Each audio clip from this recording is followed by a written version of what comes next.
রাত যখন 11টা, ক্লান্ত জীবন একা। রাত যখন 11টা, ক্লান্ত জীবন একা। রাত যখন 11টা, ক্লান্ত জীবন একা। মনে স্মৃতি আঁকে ছবি, স্বপ্নের আধারে দেখা। রাত যখন 11টা, হৃদয়ে কাহিনী লেখা। চোখে ভাসে ছায়া ছবি, ভালোবেসেছি দেখা।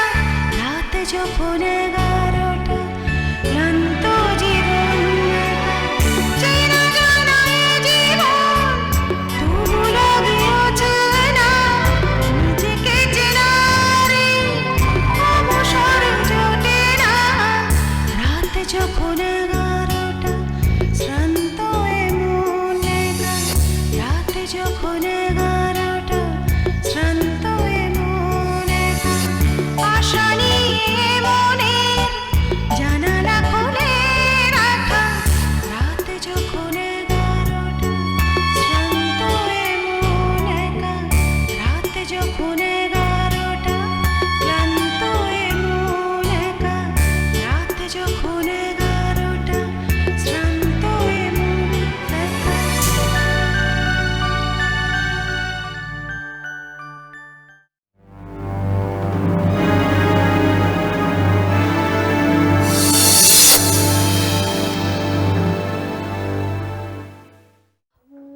সেটা তো আগে বললেই হতো মাসি।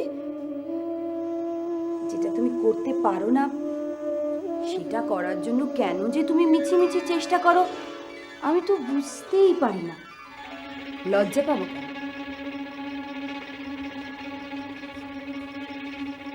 লজ্জা যাদের পাওয়ার কথা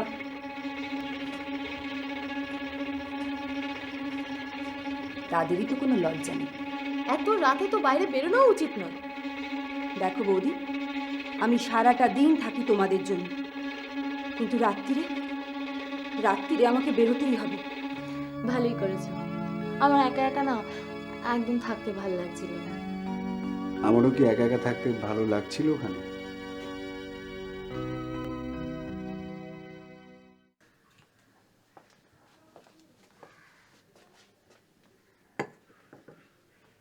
স্যার, হ্যাঁ পানু, তুই চলে যা বরং।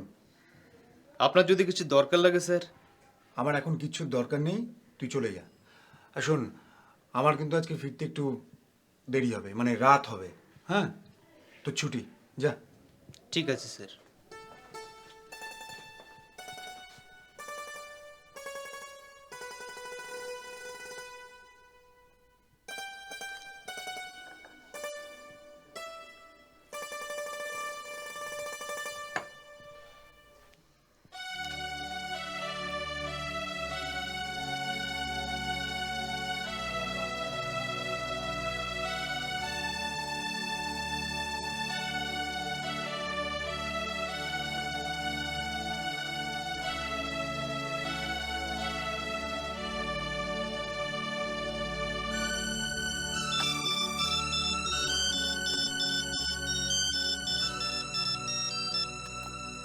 হ্যাঁ মিস্টার আগরওয়াল, হ্যাঁ হ্যাঁ বলুন।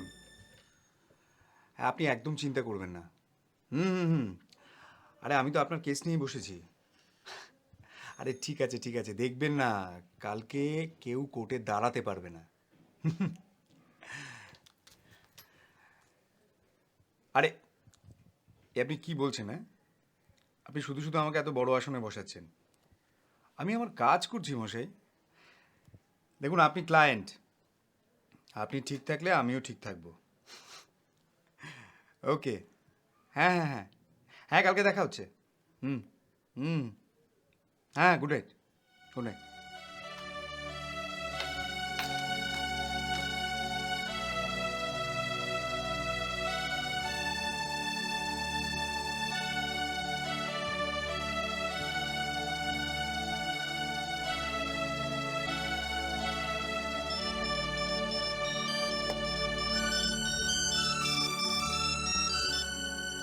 হ্যালো, হ্যাঁ হ্যাঁ হ্যাঁ, হুম হুম হুম হ্যাঁ হ্যাঁ, ঠিক আছে ঠিক আছে। Hmm hmm bye. Hmm hmm, good night. হ্যাঁ, thank you. Hmm, okay, see you letter.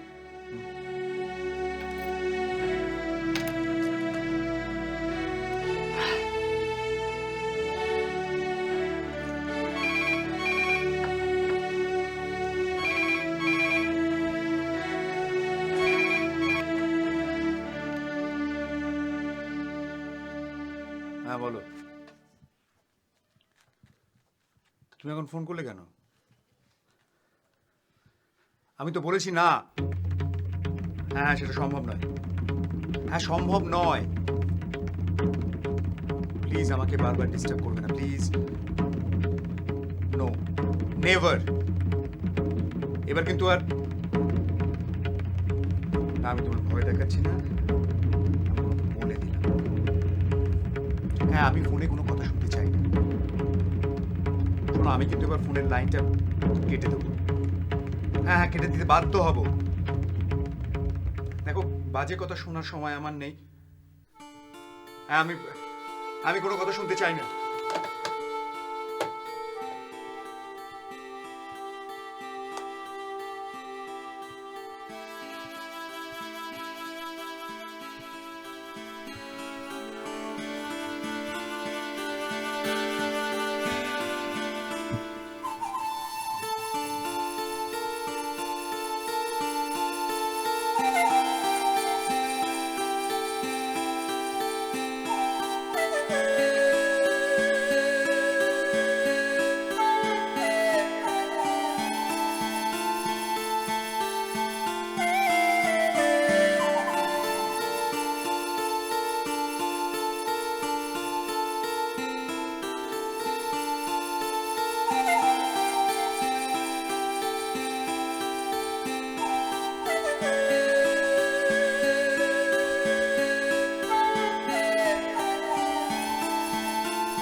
বৌদি,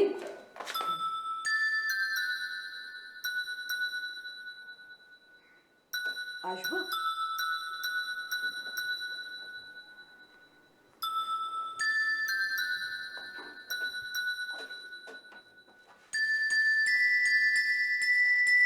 বৌদি, ওমা, তুমি এসো না, বসো। কি হয়েছে তোমার? তুমি এরকম সারাক্ষণ শুয়ে আছো? আর বলো না, মাথাটা যা যন্ত্রণা করছে না। একটু আমি কপালটা টিপে দিই। না না, তোমাকে আর কষ্ট করতে হবে না। তুমি সারাদিন বাড়ির এত কাজ করো। আমার কোনো কষ্ট হবে না, তুমি শো। ঠিক আছে, যদি তোমার আপত্তি না থাকে তাহলে টিপে দাও। ননদ আর বৌদির সম্পর্কটা সবসময় কিরকম একটা আদায় কাঁচকলায় হয়, তাই না? কিন্তু আমাদের সম্পর্কটা তো তেমন নয়। আমি জানি তো, এই জন্য তো তোমাকে এত ভালোবাসি। তুমি আমার মিষ্টি নয়। শো, তুমিও শুয়ে পড়ো না আমার সঙ্গে। আমি ঠিক আছে। সকাল থেকে গা হাত পা ব্যথা করছে, মাথা যন্ত্রণা করছে, বুঝতে পারছি না, বোধহয় জ্বর জ্বরও আসছে। আমি মাথা টিপে দিচ্ছি, দেখো তোমার আরাম লাগবে।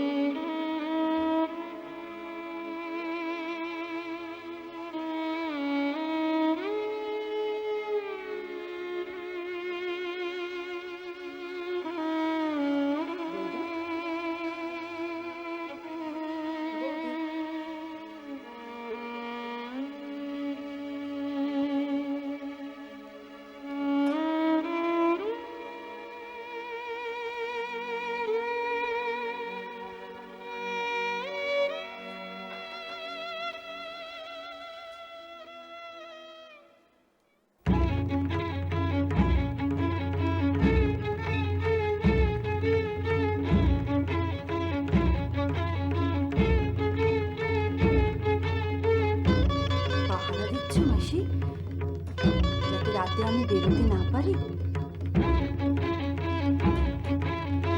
মাসি,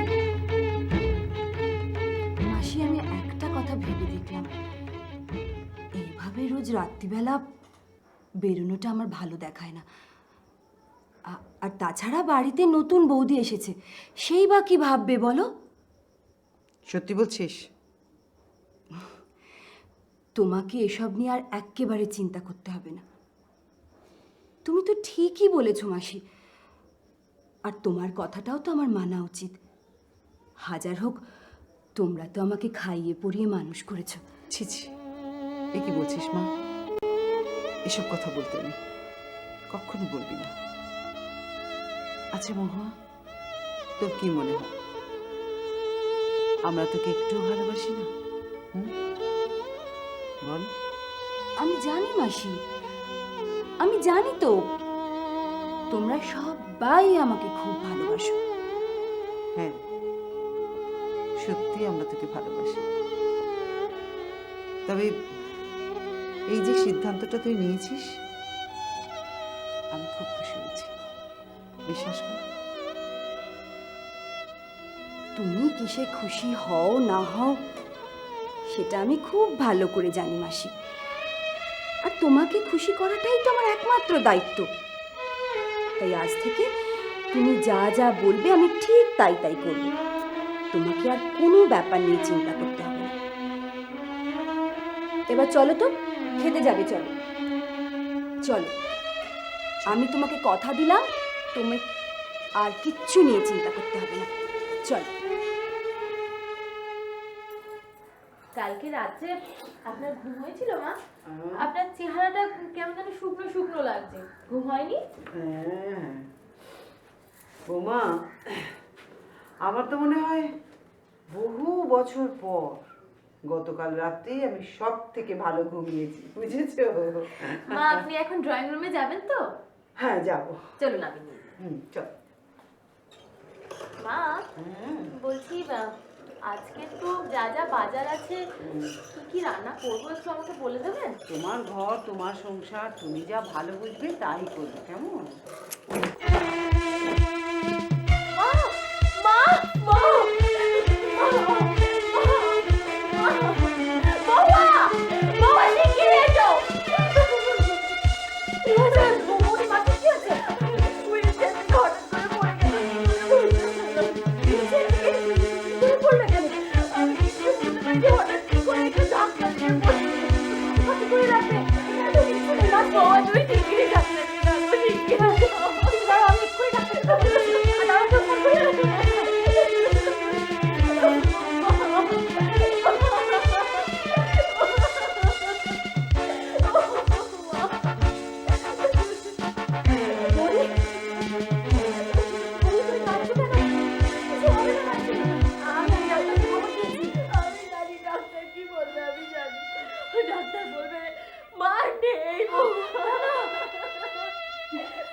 ডাক্তারবাবু আসুন, ডাক্তারবাবু শিগগিরই দেখুন, আমার সঙ্গে একটু আগে কথা বলছিল, তারপরে হঠাৎ করে কি হয়ে গেল ডাক্তারবাবু?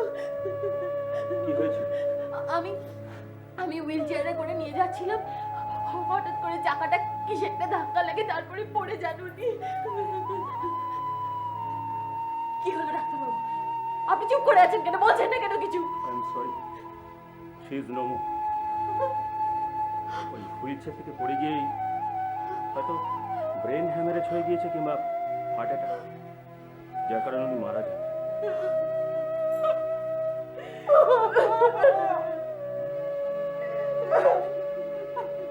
মা,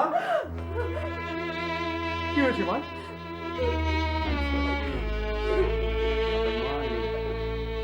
মা,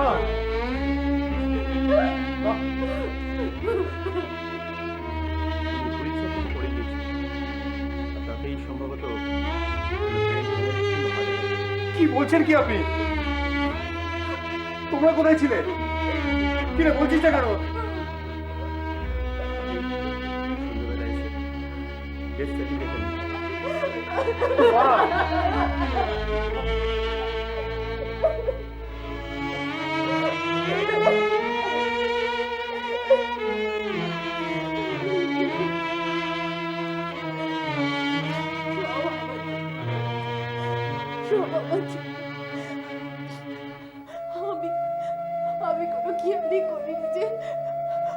কিছু একটা পড়েছিল।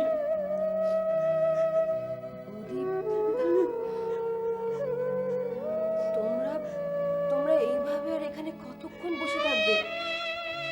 চলো বৌদি, একটু কিছু খেয়ে নেবে। চলো।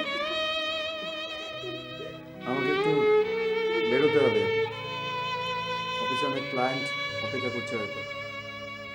কি বলছো তুমি?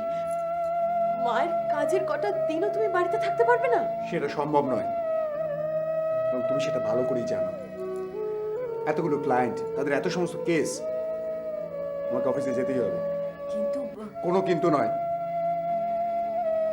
তোমরা যে যার ঘরে যাও, আমি অফিস থেকে আসছি।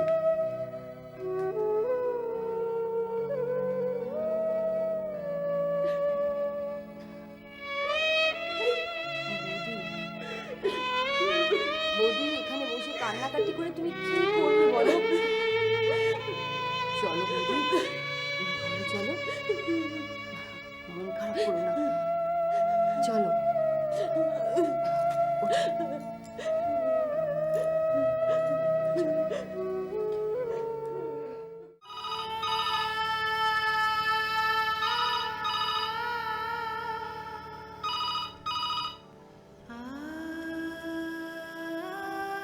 হ্যালো। না, এটা রং নাম্বার। সব কিছু আমার জন্য হলো, কিন্তু অত বড় একটা ইটের টুকরো বাড়ির মধ্যে এলো কোথা থেকে জানি না, কিচ্ছু বুঝতে পারছি না। আর এমন জায়গায় রাখা ছিল,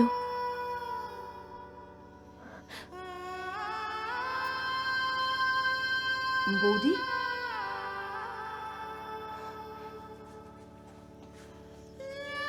কি ভাবছো এত? আমি ভাবছি সেদিনকে ওই ইটের টুকরোটা এলো কোত্থেকে বলো তো? আমিও তো বুঝতে পারছি না জানো। দেখো, বাড়িতে আমি আর তুমি সেদিন ছিলাম, তোমার দাদা তো ছিল না। হ্যাঁ, ইটের টুকরোটা তো আমি আনিনি। তবে কি তুমি? কি বলছো তুমি? আমি হঠাৎ করে একটা ইটের টুকরো ঘরের মধ্যে এনে ফেলে দেবো? তাহলে তো আর ইটটা উড়ে আসেনি, আর এমন ভাবে রাখা ছিল যেন। কি বলতে চাইছো কি তুমি? আমি কিছুই বলতে চাইছি না, আর বলেও বা লাভ কিসে? যে যাওয়ার সে তো চলে গেছে। মায়ের কত শখ ছিল নাতি নাতনির মুখ দেখার। জানি বৌদি, মাসি বেঁচেই ছিল শুধুমাত্র নাতি নাতনির মুখ দেখার আশায়। কিন্তু সবার ভাগ্যে তো আর সব সুখ জোটে না বৌদি। তুমি তুমি মিছিমিছি এসব কথা ভেবে আর দুঃখ পেও না। অনেক রাত হয়েছে, তুমি শুতে যাও। আমার এখন হবে না, হবে না। আজ রাতে তুমি আমার সঙ্গে থাকবে?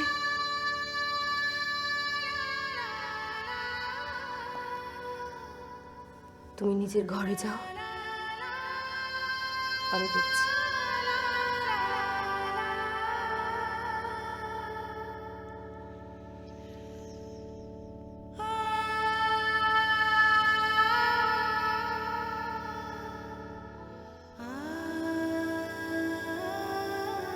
ইটের টুকরোটা তাহলে কে এনেছিল?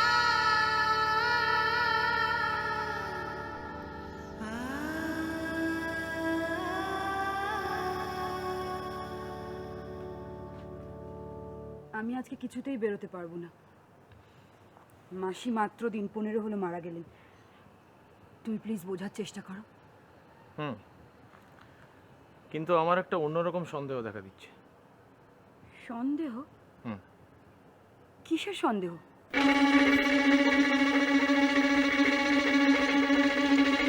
তুমি বলছিলে না ঘরের মধ্যে একটা ইটের টুকরো পাওয়া গেছে? ঘরের মধ্যে ইটটা এলো করতে? জানি, আমিও না সেটা ঠিক বুঝতে পারলাম না জানো।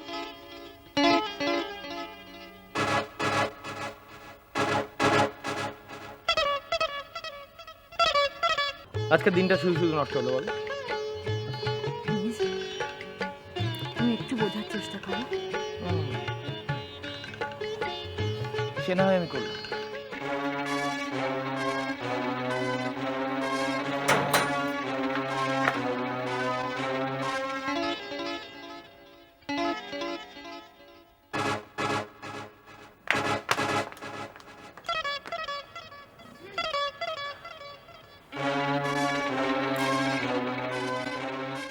দাঁড়াও, কে ছিল ছেলেটা? আমি তোমাকে কোনো কথার উত্তর দিতে বাধ্য নই। মহুয়া, এত রাত্রে তুমি বাড়ি থেকে বেরিয়েছো? তোমার লজ্জা করে না? মা কিছুদিন আগে মারা গেলেন, তোমাকে না মা বাড়ি থেকে বেরোতে বারণ করতো? শোনো, তোমারও এই ব্যাপারটা জেনে থাকা খুব জরুরি। এই বাড়িরও কিছু নিয়ম কানুন আছে, আর তার মধ্যে খুব ইম্পর্টেন্ট একটা নিয়ম হলো আমরা কেউ কারুর কোনো পার্সোনাল ব্যাপারে ইন্টারফেয়ার করি না। আমি এমন কোনো নিয়মের কথা জানিও না আর মানিও না, আর আমার শাশুড়ি এরকম কোনো নিয়মের কথা আমাকে শেখাননি। এ বাড়িতে থাকতে হলে তোমাকে আমার মতন করে থাকতে হবে, আর যখন তখন যেখানে সেখানে বেরোনো তোমার চলবে না। এখন বলো ছেলেটাকে। আমি তোমার কোনো কথার জবাব দেব না। ও, তুমি আমার কথার জবাব না দিলে কিন্তু আমি তোমার দাদাকে ফোন করতে বাধ্য হব। দাদাকে ফোন করবে? দাদা তোমার কথা বিশ্বাস করবে তো?